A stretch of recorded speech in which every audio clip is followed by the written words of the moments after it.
Butterflies on the Moon.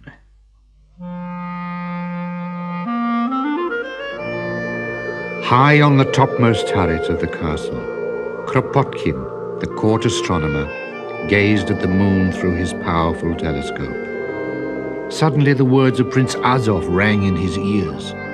"Astronomer Kropotkin, you will find for me butterflies on the moon." "But master," Kropotkin protested, his hands trembling, "the moon is cold and dry and empty. Nothing lives." "Enough!" shouted the prince. "Do I not pay you 50 rubles a year for your services?" "You do indeed, master." And the old man bowed deeply to Azov. Kropotkin's family was large and hungry, and 50 rubles was treasure indeed. "Astronomer Kropotkin, you will find for me butterflies on the moon," repeated the prince, and his sharp words darted into the cold night air like sparks from a crackling fire. His face twisted into a smile. "Tell me, have you visited the moon?" "No, master, I have not." "Then if you have not been to the moon," sneered Prince Azov, "how can you say there are no butterflies there? Eh, fool? Answer me that!" He glared at Kropotkin. "In 1 month's time, my lady and I are holding a banquet in the hall below. There will be many honored guests, all eager to see the butterflies on the moon. So you have 1 month to find them." That evening, Kropotkin's wife Anna looked at her husband with some concern. "You have been in the house 1 hour, and you have eaten nothing. Your soup is cold. Should I heat it on the stove?" "No." "Are you sickening for something, husband? These cold nights stargazing on the castle wall?" "Leave me alone, woman! Natter, natter!" Ignoring his children Natalia, Gregory, and Inessa, Kropotkin pushed his chair aside and sat staring into the fire. "Gregory, Inessa, eat up," whispered Anna. "Your father is not well." "I know what it is, mother," Natalia announced. "I heard it from Vushtrov, the footman's son. Father must find butterflies on the moon, or he will lose his job." Every week, Natalia helped her father to clean and polish the great telescope. Usually, she loved the work. High above the world, with the wind blowing in her hair, her singing would tumble over the battlements, skipping far away into the valley. Down below in the fields, peasants would see the golden-haired Natalia. "There she goes again, like a songbird," they would say, and wave to her. But she was not happy this time. Silently, the telescope was taken to pieces. Silently, the lenses, as large as tabletops, were cleaned until their surfaces sparkled like glittering crystal. Suddenly came the sound of Prince Azov's footsteps. "Astronomer Kropotkin, I have got news for you. My honored guests are thrilled at the thought of butterflies on the moon." "But there are no butterflies there," Natalia interrupted, her heart hammering. "Enough, girl!" stormed Azov. "Do not address your prince in such a manner. Kropotkin, keep this vixen quiet." The old man held his daughter's arm. Azov continued, "This butterfly hunting of yours is becoming famous. And to mark so grand an occasion, the court orchestra will play."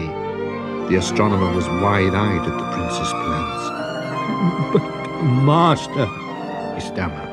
"Kropotkin, not only will there be butterflies seen through the great telescope, but when the music plays, they will dance to it. And as a special treat, your wife and children will also be invited to look through the telescope." Natalia could not sleep. She tossed and turned. How could she help her father? Suddenly she sat up and smiled to herself. She crept out of bed and tiptoed downstairs. An hour later she was back in bed. The same thing happened the next night, and the next. For 3 whole weeks she toiled at her work. Then came the night before the banquet. Natalia's task was almost finished. The castle steps were freezing cold as Natalia climbed upwards to the great telescope, which was clothed in silver from the light of the full moon. She clutched her precious bundle. By special proclamation, Prince Azov declared a day's holiday.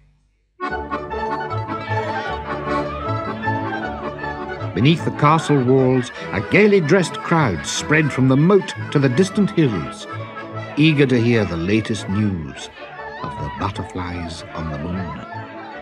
"I bet they will bite Kropotkin's nose," laughed one. "Nest in his beard," said another. "He'll lose his head as well as his job," said a third, "if he doesn't find them." There was a deathly hush as Kropotkin swung the telescope towards the moon. With trembling fingers he focused the huge lenses. In his wildest dreams he had never seen such a sight. His heart drummed like 100 galloping horses. His mouth felt dry as he handed the great telescope over to the prince. His head shook in amazement.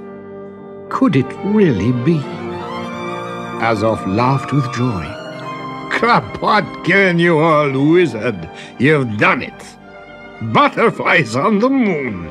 Now, make them dance." And he signaled to the orchestra.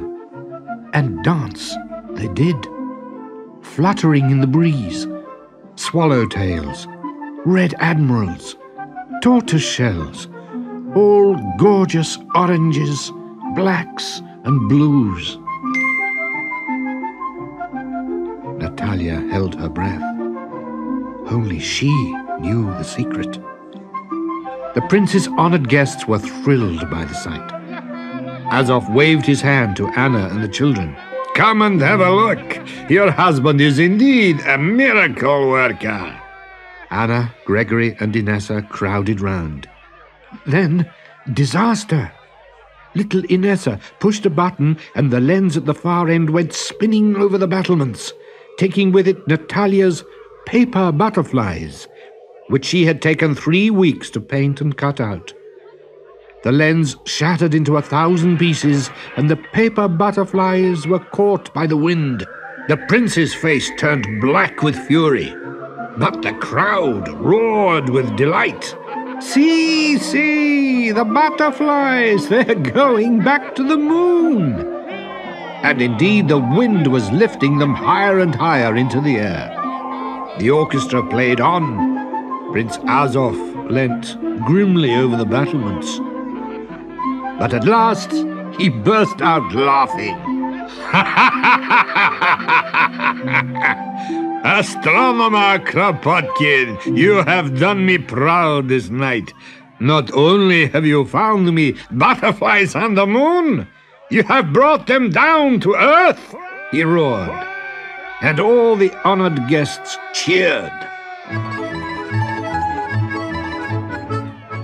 At Kropotkin's feet a small piece of colored paper spun in the breeze. He picked up the paper butterfly and put it gently into Natalia's hand. "Thank you, daughter." And he kissed her. Then Kropotkin, Anna, Natalia, and the whole family danced and danced the night away.